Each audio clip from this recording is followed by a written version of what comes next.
Hello my friends and welcome back. Well, let's have this part 2 of the same subject, college in United States of America and college in Romania. I made a 20-minute video before this one and I spoke about general information, but I didn't get really to talk about the details. I tried. It's a lot of things to talk. I didn't prepare this. Obviously, it's whatever comes in my head, and I'm trying to, make it as fluent or fluid as possible. So let's talk about the dorms here. Dorms here versus the dorms in Romania. So I went to the dorms in Romania in the communist times, not as a student because I was too young, but I visited. I went after that. In Romania, so let's start over. For the Romanian viewers, I went to Bucharest. That's where I attended college, and I had the opportunity to see the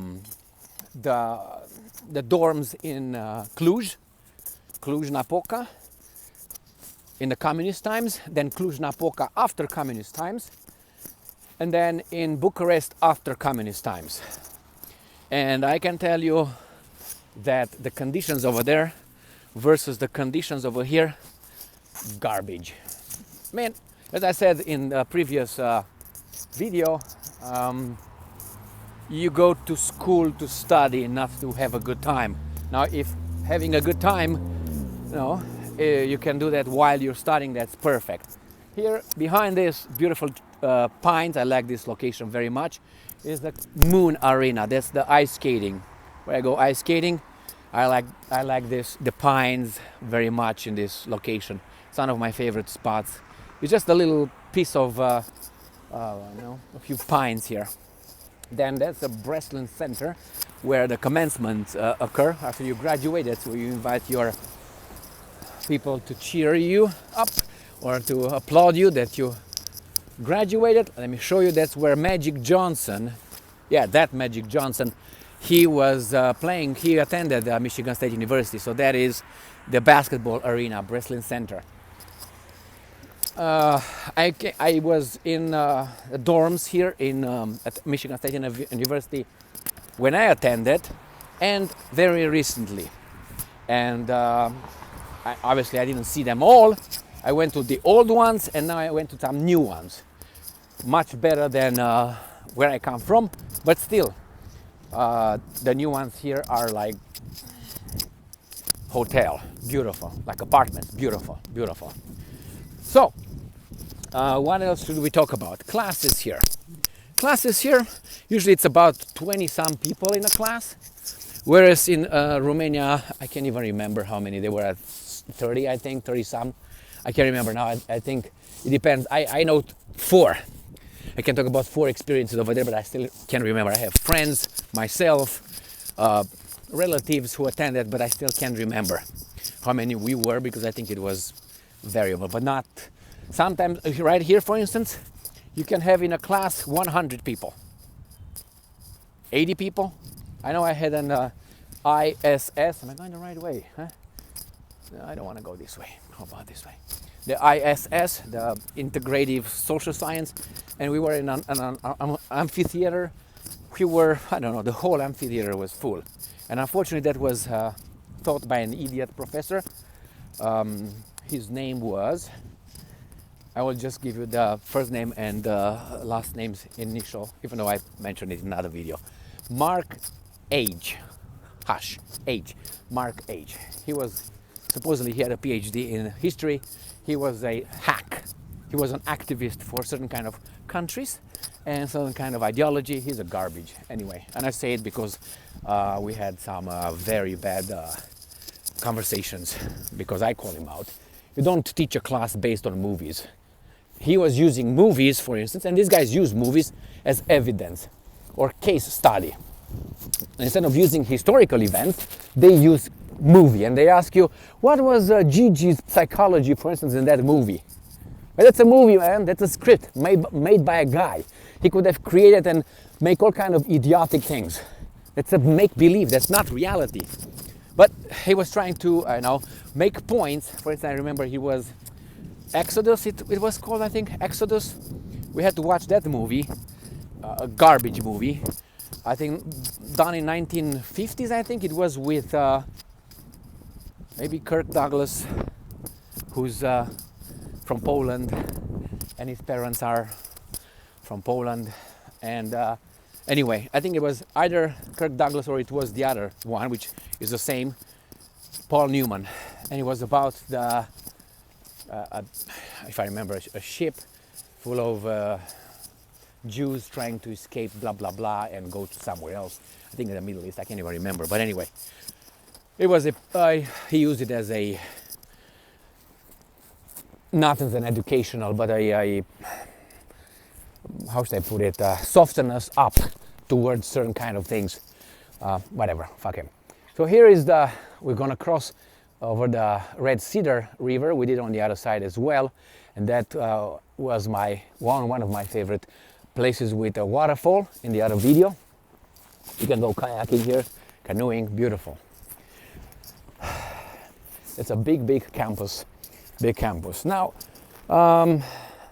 here, let's start with Romania. When I went to college over there, I think my first class in Romanian literature, I think it was, maybe not the first class, maybe it was the second year. We did comparative literature. I think it was in the first one, but that was the second I'm talking about. Anyway, we had to read between 8 and 11 books for one class. 11, it was 8, between 8, because you had to read a lot of books, and it was not like here, multiple choice or true or false garbage. It was not like that. I've never had such a thing where I come from. Here, 95% of the examinations were like that, which I think is garbage. Instead of having you retrieve the information and just spit over there, it's much harder. Instead of just putting you over there 4 options and I think this is or true and false. That's 50%. God damn it! Again. But hey, this is the level here. This is the way they do it, and that's why I don't have I don't have too much faith for this society for that reason. I don't think universities here do a good job. I can tell you from social science perspective. I don't know what they do in mathematics or physics or chemistry or something like that. There's a lot of foreign students here, and those foreign students that I see are a lot from Korea, South Korea, and from China. A lot of them I met, and most of them drive the latest models of BMWs and Mercedes or Porsche. You can see them in the campus. If you look around, like for instance, here is a Mercedes on my right there. It's kind of old, so I don't expect that to be of a student, but 9 out of 10, I did a study, 9 out of 10 of these cars here are, when you see a Mercedes like not the E-Class or a C-Class, no, Mercedes S-Class, the ones that are $100,000 and up, they are driven by, when you see it in a campus, most likely 9 out of 10. I did that for my own research. I'm saying that because it's a fact. What the hell? And good, they have money. Good for him. Good for them. They pay. They're gonna get a diploma. Go back and say, hey, I graduated Michigan State University. Anyway, if they do it, good for them. I don't give a shit. But anyway, a lot of bikes here. It's beautiful because people are active. This is a big campus, and that's I think the easiest. It's just method of transportation. Now, these are new buildings here. When I was in college, this one, for instance, was not here. It's a new building, beautiful building. Those ones were not behind me. Those ones were not. I can't remember if these guys were. I think they were. These are dorms, and in the dorms they also have halls where you can study, and you can also have classes with professors coming in. I attended a few classes here in the dorms, and when you walk in a dorm, you can see sometimes the door of a dorm open. Beautiful offices here, civilized. You can't complain. You can't complain. During the summer, this is beautiful, beautiful scenery. I mean, you want to play volleyball? I'm going to tell you who plays volleyball.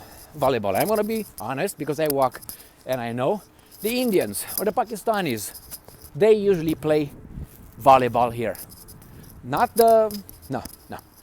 They play baseball or other things. And if you see soccer, there is usually the European foreign stock and the South Americans, Argentinians, Brazilians. You know, I played with them because and they have mixed women and men, girls and boys, whatever you want to call them.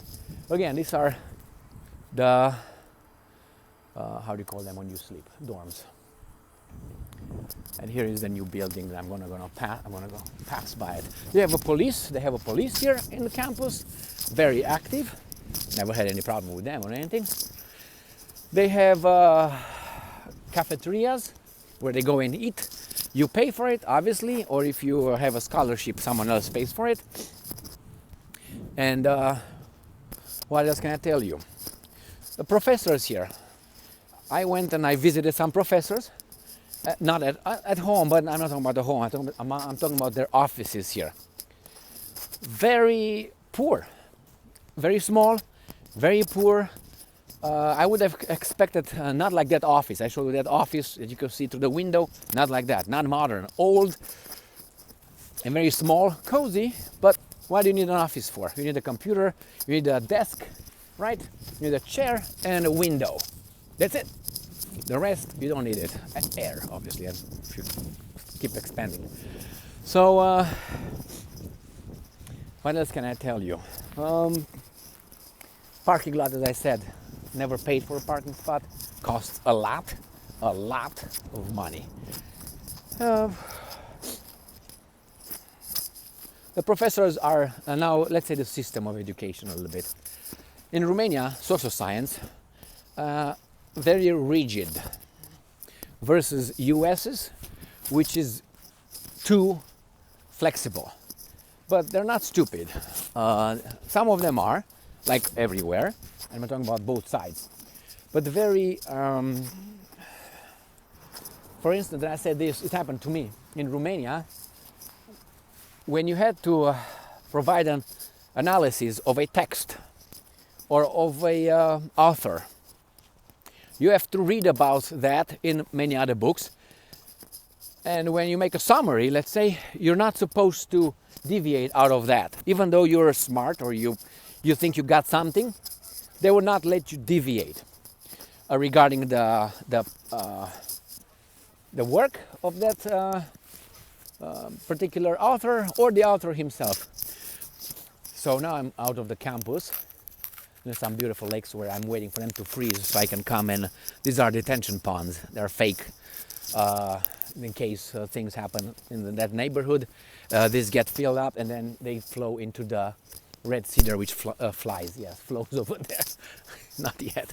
So I'm waiting for these guys to freeze so I can come here and ice skate with my speed skates because the regular, I mean, if you go to the Moon Arena, a lot of children, a lot of people who don't move too fast, and some people play, some people kiss, some people hold hands, which I understand, but here, just me. All right, mini me here. So, in Romania, when you try to do that, like it happened to me, I said, I had said something and I said, Mr. Kosman. Or no, Kosman, they didn't call him Mr. Kosman, I think. They just say Kosman. Last name, they don't call you Emil or something. Kosman, do you have a PhD? You have one? I said, no. Then sit down and you say what others said about this guy. So they limit you to that, even though they don't debate it. They don't say, you know what, like they did here to me. They listen to you. Sometimes they say, well, interesting, and in their head is like, I don't give a fuck. Interesting, Emil, first name. Hey, interesting, Emil. Hey, guys, what do you think? The other guys say whatever they say, and they move on. They let you talk. It doesn't mean, and they don't put you down, saying you're an idiot. A lot of geese, Canadian geese. These are not geese. The other ones are geese. I saw them. I thought. So here's the red cedar on this side. So they let you talk. My point is, they have a lot of flexibility and they allow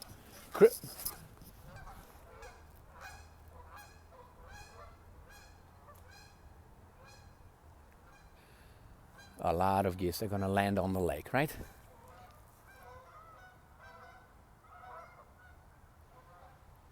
Here they, here they are. Yeah, I saw salmon here. Unbelievable.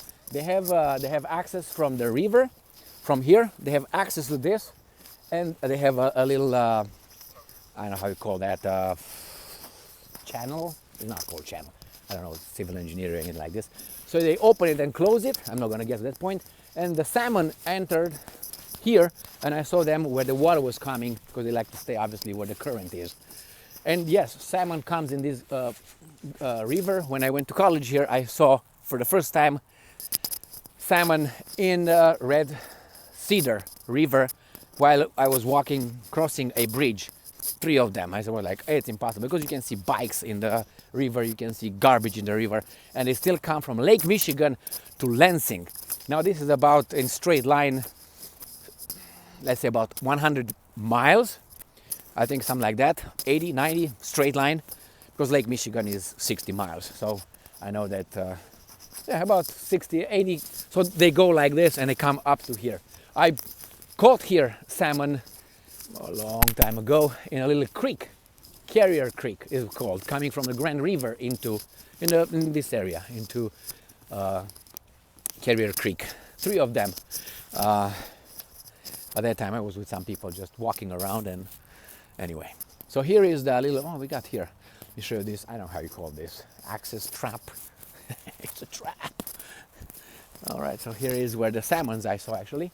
There where the salmon was flying again, was over here. When this is open, when this opens, you see, they let the water from the river flow in here, and the salmon was here because you can see it's not completely, the water still trickles down there, but here is the salmon. They were, I have the video with them, but not this time. Oh, we have a guy with a tent, a homeless person.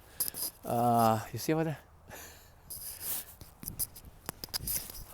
Tough life here in Michigan to be homeless, but they know their ways. All right, my friends.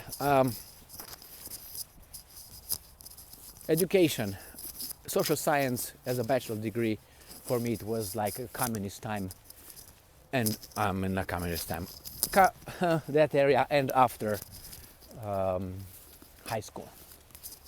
That's the level it was. But as I said, I didn't go to college here in the United States of America when I was 18, or right after high school. I went to Romania at that level, but still, those were the most, how do you call these, the times of my life when I studied the most and I learned, I got my information, the foundation. So during college, until I know, 24, 20, 25, 26, 27, those were the times of sucking the information wherever I could from, not from wherever I could, but from books mainly, and lectures, talking with people and so on. All right, my friends, thank you very much for being with me again today. Stay strong, stay smart, look for the truth, and be just.